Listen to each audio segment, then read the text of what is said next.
Olá!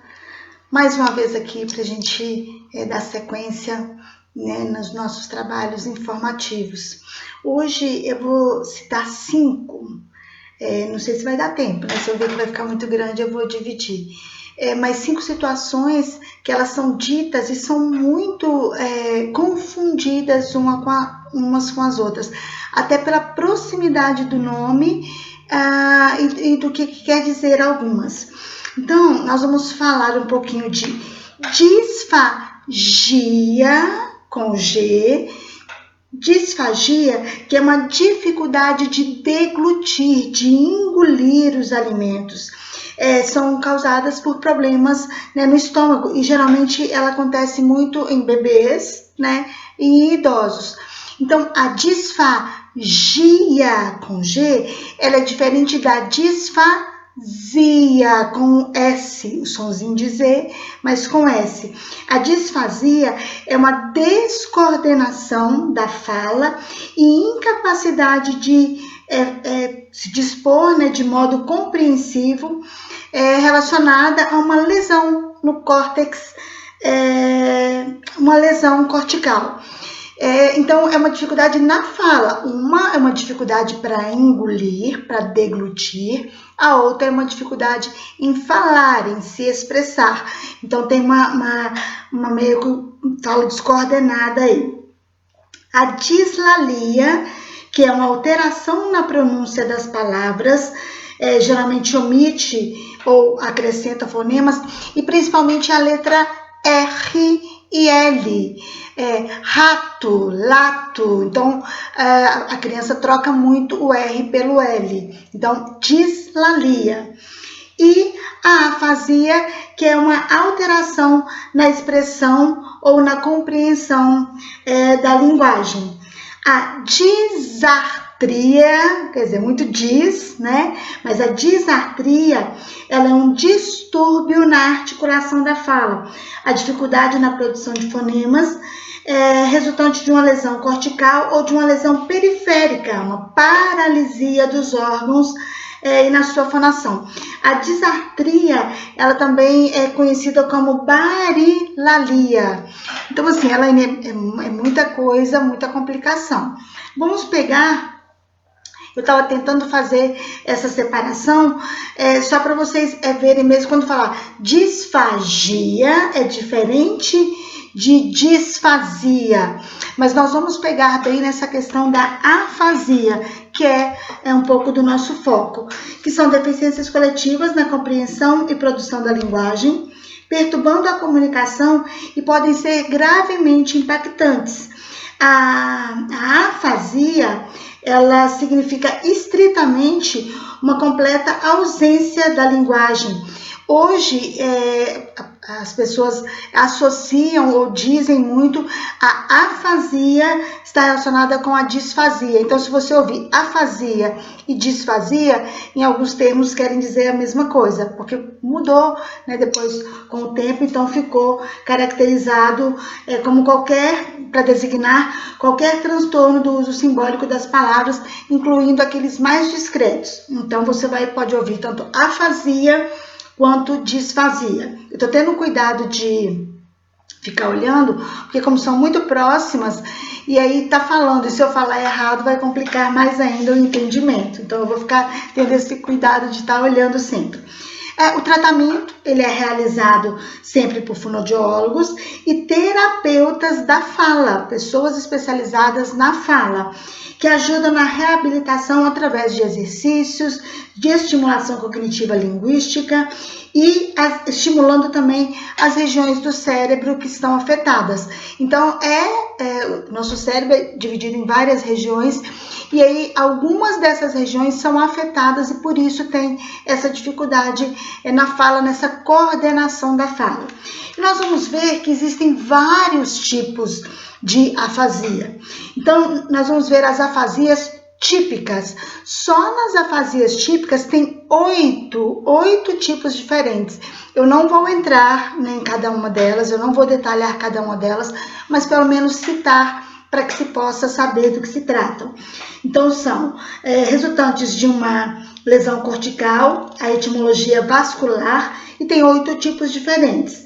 Afasia de Broca's, de Wernicke, de condução global, transcortical motora, transcortical sensorial, transcortical mista e afasia anômica. Então, essas são só as afasias típicas. E aí nós temos também as afasias atípicas, que são 2. Elas se dividem em cruzadas, que afetam pessoas destras com lesão no hemisfério direito, e as subcorticais, que resultam em lesões de estruturas subcorticais do hemisfério esquerdo.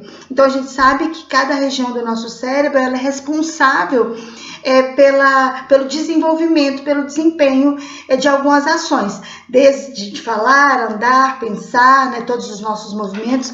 Então, se ela de alguma maneira está afetada, ela está bloqueada, ela está lesionada, aquela região vai ficar comprometida, então não vai ter um bom desempenho daquela ação que é relacionada naquele lado do cérebro. A gente requer, para poder identificar esses distúrbios, essas lesões, essas dificuldades, exames detalhados. Não é simplesmente você parar e falar assim, eu acho que eu tenho. Então, requer um exame detalhado de 6 importantes áreas na linguagem. Então, essas áreas são fluência, compreensão auditiva, repetição, nomeação, leitura e compreensão da escrita. Então, assim, não vamos tentando ir associando as coisas que a gente às vezes aprende, vê na internet e acha que a gente já tem de tudo, não. Requer um exame detalhado, minucioso, para ver se você tem ou não esse problema, tá bom? Então, vamos com calma aí, vamos deixar que os profissionais possam te dizer se você tem ou não alguns desses problemas. E aí tem, então, como eu falei, a afasia típica, atípica são 8, as atípicas são 2, e temos a afasia progressiva primária, a APP, que ela é uma síndrome com etiologia degenerativa. Ela caracteriza a perda isolada ou progressiva da linguagem, pelo menos nos 2 primeiros anos de evolução. Quando a pessoa quer falar e aí não encontra a palavra certa, as palavras não vêm, ela não consegue expressar aquilo que ela está pensando. Então, não consegue falar, né, encontrar as palavras adequadas, não compreende o significado de algumas palavras e tem padrões anormais de discurso. Às vezes o discurso não tem nada a ver, você está falando de um assunto, ela entra com outro que não tem nada a ver. Então, ela é meio que uma forma de demência do tipo frontotemporal e alguns tipos de Alzheimer. Então, às vezes as pessoas confundem Alzheimer com essas afasias progressivas primárias, tá? Ou, em alguns casos, são mesmo o Alzheimer, que vão ocasionando um declínio cognitivo gradual até o ponto de interferir no funcionamento das atividades diárias. Ou seja, a pessoa, se ela não consegue se expressar, se ela não consegue falar, se ela esquece muito das coisas, fica difícil para ela conseguir ter um bom desenvolvimento. E aí, toda lesão, ela causa algum problema, o próprio nome já diz, né? Ele foi lesionado. Então, toda lesão, ela causa uma perda de sensação, uma fraqueza muscular e uma atrofia. Se ela não for bem estimulada, por exemplo, uma pessoa caiu de moto, quebrou a perna. Então, ela ficou um período com a perna imobilizada, com gesso, às vezes pinos, parafusos. Quando ela retorna e pode fazer essa movimentação com a perna, o que é a primeira coisa que é feito? Fisioterapia, para de novo fortalecer o músculo, para de novo poder fazer os movimentos de acordo.